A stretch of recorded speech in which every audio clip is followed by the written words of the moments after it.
Shalom, bien-aimés, que le Seigneur vous bénisse. Comment célébrer un vrai culte? Comment rendre notre culte agréable à l'Éternel? Comment célébrer le vrai culte qui serait agréable à l'Éternel? Un culte qui n'est pas basé sur la parole de Dieu est un culte inutile.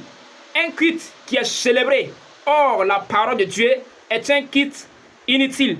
Dans un culte où on parle seulement des choses de la chair, dans un culte où on parle seulement de notre responsabilité, où on parle seulement des cotisations, où on parle seulement de notre dénomination, où on fait la promotion seulement de notre dénomination, est un culte qui ne peut pas être agréable à Dieu.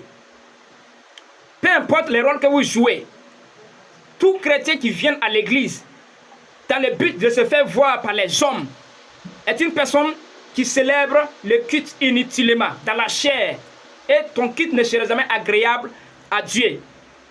Si tu es prédicateur, tu es chantre, tu es intercesseur, tu es diacre, tu es choriste, quels que soient les rôles que tu joues à l'église, si tu viens le jour de dimanche, dans le but de te faire voir, dans le but de jouer ton rôle au milieu des gens, au vu des gens, et tout ce que tu fais, le rôle que tu joues, n'est pas basé sur la parole de Dieu. Si ton culte n'est pas fondé à la parole de Dieu, dans la parole de Dieu, si vous célébrez le culte dans la négligence, si vous prêchez dans la négligence, si vous chantez dans la négligence, si vous priez dans la négligence, si vous célébrez le culte dans la négligence, dans la chair, et qui n'est pas basé dans la parole de Dieu, si la parole de Dieu, votre culte ne pourra jamais être agréable à Dieu. Et Dieu ne prendra pas plaisir à votre culte.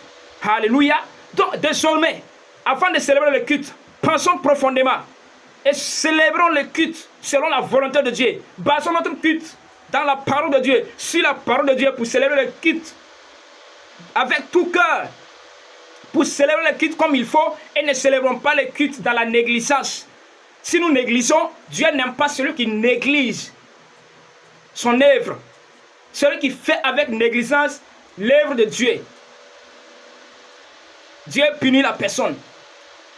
Maudit soit celui qui fait avec négligence l'œuvre de Dieu. Jérémie, chapitre 48, le verset 10.